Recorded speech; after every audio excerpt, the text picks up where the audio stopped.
शंकराचार्य अविमुक्तेश्वरानंद सरस्वती ने किया धर्म निर्णयालय की स्थापना का ऐलान, धार्मिक निर्णयों पर होगा प्रभाव। देखिए, बात यह है कि भाषा के संदर्भ में जब हम लोग बात कर रहे हों तो डुबो के मारेंगे, ये भी गलत है। ये भाषा नहीं है, ये हिंसा है। पटक के मारेंगे, ये भाषा नहीं है, ये हिंसा है। भाषा क्या है? भिगो के मारेंगे। हमारे यहाँ हिंदी में मुहावरा है कि बड़ा भाई तुमने तो भिगो के मारा, पानी पी करके कोसा। तो भिगो के मारना ये तो मुहावरा है, प्रयोग तो इसका होना चाहिए था, लेकिन दोनों को भेंट नहीं है भाषा से, इसलिए दोनों भाषा से इतर भावना कह रहे हैं। अगर भाषा कहना है तो मुहावरे कहिए जो आपके पूर्वजों ने पहले से गढ़ दिए हैं आपके भाव की अभिव्यक्ति के लिए, और भाषा में मुहावरा यही है, भिगो के मारना। तो भिगो के मारिए जिसको मारना हो। इसका स्ट्रक्चर ठीक है, बिल्कुल सही है। इसका स्ट्रक्चर जो है वो 3 स्तर का रहेगा। सबसे पहले हमारा जो पहला स्तर होगा उसमें एप्लीकेशन आएगी, मुकदमा पंजीकृत होगा, फिर नोटिस दोनों पक्षों को जाएगी और उसके बाद सुनवाई होगी। उसके बाद अगर उस फैसले से कोई कमी लगती है तो अपील होगी दूसरे स्तर पर, और दूसरे स्तर पर अपील होने के बाद अगर फिर भी किसी के मन में कोई ऐसी बात निकल के आती है कि यहाँ शास्त्रीय भूल हो रही है तो फिर वो तीसरे स्तर पर आएगी, हमारे पास सीधे आएगी और उसको हम सुनवाई करके अंतिम निर्णय करेंगे। लेकिन अभी हमने आपको कहा है कि हम उनसे संपर्क करेंगे और 15 दिन बाद बताएंगे। अभी हमने संपर्क नहीं किया है, अभी तो हम लोग यहाँ आए, चातुर्मास्य के लिए सुव्यवस्थित हुए, अब हम काम करना शुरू कर रहे हैं।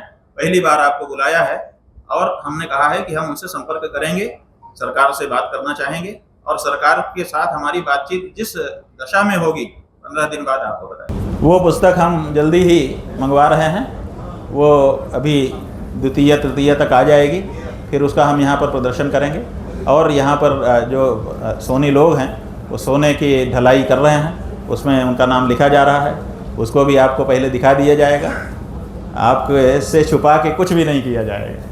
और हमने कहा है कि जब हम यहाँ से जाने लगेंगे उसके पहले आप लोगों को बुलाएंगे और पूरी प्रेस कॉन्फ्रेंस मराठी में होगी। एक बात जान लो, उस दिन आपको मराठी में प्रश्न पूछना पड़ेगा। नहीं, हम किसी को कोई सलाह बिना मांगे नहीं देते हैं। जब कोई हमसे सलाह मांगता है तो हम देंगे, जो भी मांगेगा, नेता भी मांगेगा तो उसको भी सलाह देंगे, सामान्य व्यक्ति मांगेगा उसको भी सलाह देंगे, विशेषज्ञ मांगेगा उसको भी देंगे, लेकिन बिना मांगे हम किसी को भी सलाह नहीं देते। हमारे यहाँ आएगा, विचार किया जाएगा। धार्मिक न्यायालय में मुद्दे आएंगे, अंतिम निर्णय धार्मिक न्यायालय का होगा या फिर सुप्रीम कोर्ट का होगा? धर्म के मामले में अंतिम निर्णय किसका होना चाहिए आप बता दीजिए। धर्म के मामले का जो अंतिम निर्णय है वो कौन करेगा? धर्म के मामले का अंतिम निर्णय तो धर्माचार्य ही करेगा ना, और कौन करेगा, क्यों करेगा वो? इसलिए इसमें प्रश्न ही नहीं बनना चाहिए।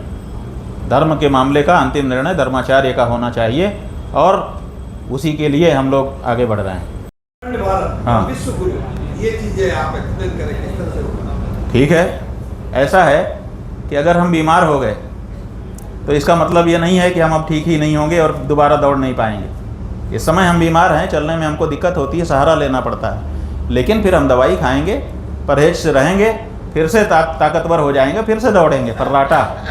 ऐसे ही हम विश्वगुरु थे, हम अखंड भारत थे, और फिर थोड़े दिन के लिए समस्या आ गई, थोड़ा लापरवाही हो गई थी हमारी। अब फिर से धीरे धीरे हम चेतना में आ रहे हैं और देखते ही देखते फिर से विश्वगुरु हो जाएंगे, फिर से अखंड भारत का निर्माण करेंगे। देखिए, बात यह है कि धार्मिक मामला लेकर के जो व्यक्ति आएगा वो बताएगा कि हम किस धर्म के हैं और हमारी क्या धार्मिक समस्या है, हम उसका निराकरण करेंगे। हम पहले से क्यों तय करें? हम तो कहते हैं कि धर्म का न्यायालय है, धर्म का निर्णय यहाँ पर होगा। तो जो कहेगा कि हम धर्म हैं आएगा और हम उससे पूछेंगे कि तुम धर्म हो, पहले तुम अपने धर्म होने की पहचान साबित कर दो। वो साबित कर देगा, आगे बढ़ जाएंगे। हम किसी खांचे में नहीं रखेंगे, हम कहेंगे कि धार्मिक मामला होना चाहिए, शर्त ये है। तो धार्मिक मामला लेके आएगा, हम धर्म के अनुसार निर्णय करेंगे।